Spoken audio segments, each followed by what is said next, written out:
नमस्कार मंडळी या देशातील सध्याची परिस्थिती अशी झालेली आहे की एखाद्या व्यक्तीला डोळे नसावेत आणि त्या व्यक्तीकडे आपण या देशाचा कारभार दिलेला आहे, त्या घरचा कारभार दिलेला आहे, अशी सध्या भारतातील परिस्थिती आहे. जसं की ज्या पद्धतीने जंतर मंतरवरती विद्यार्थ्यांवरती झालेले लाठीचार्ज असतील, त्या महिलेच्या वरती झालेले अत्याचार असतील, महिलेचे कापडं फाडण्याचं कामसुद्धा झालं, ते देखील आपण बघितलं असेल. त्याचबरोबर महिलेच्या पाठीमागच्या म्हणजे पार्श्वभूमीवरच्या जे काही मागचा भाग असते, पृष्ठभाग असते, त्या पृष्ठभागावरती सुद्धा काड्या टोचण्याचं काम हे देखील आपण बघितलेलं असेल.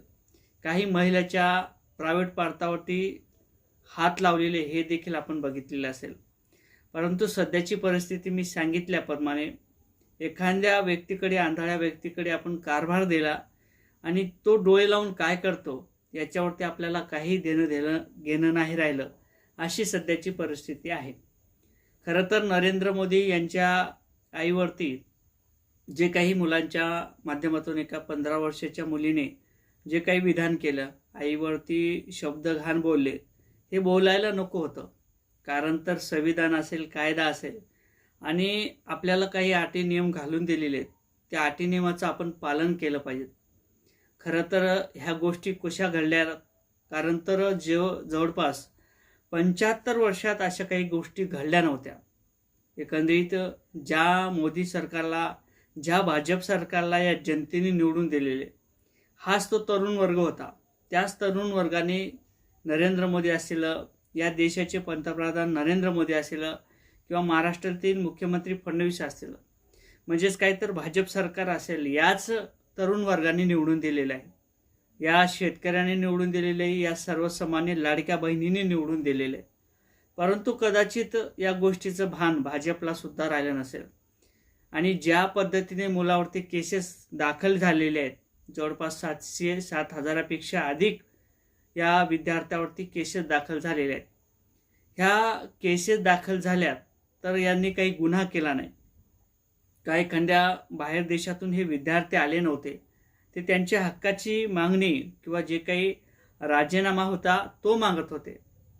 खरं तर 12 वर्षात जे काही घडलं ते कारणीभूत म्हणजेच भाजप सरकार आहे. या ठिकाणचे जे काही नेते असतील ते नेते कारणीभूत आहेत. ज्या पद्धतीने भाषा बोलली जाते, एखाद्या विद्यार्थ्यावरती आपण केसेस दाखल करतो, त्याच केसेस कुठेतरी या नेत्यावरती दाखल होणं अपेक्षित होतं.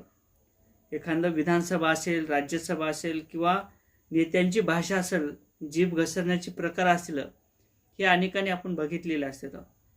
12 वर्षात जे घडलं ते दुःख देखील आपण बघितलं असेल.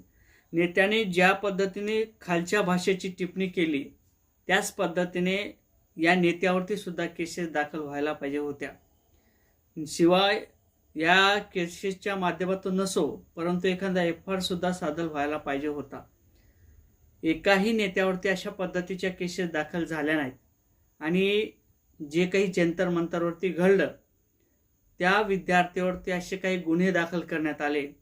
काही विद्यार्थ्यांना सांगण्यात आलं की जर तुम्ही या मार्गावरती आलात किंवा एखादं आंदोलन करण्याचा प्रयत्न केला तर तुमच्या खिशातनी ड्रग्सच्या पुड्या टाकू.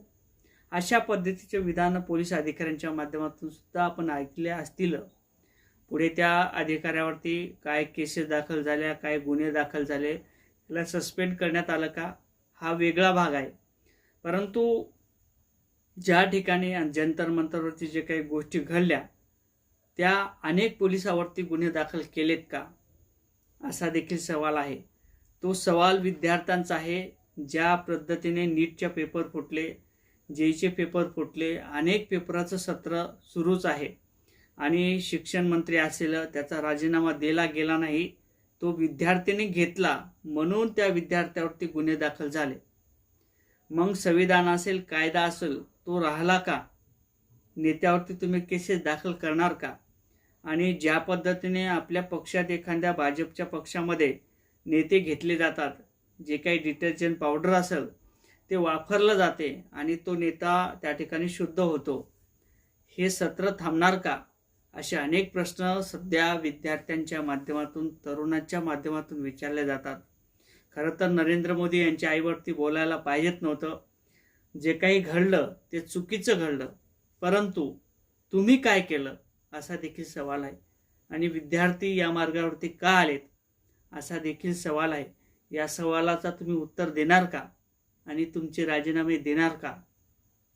नक्कीच कमेंट करायला विसरू नका. जय शिवराय.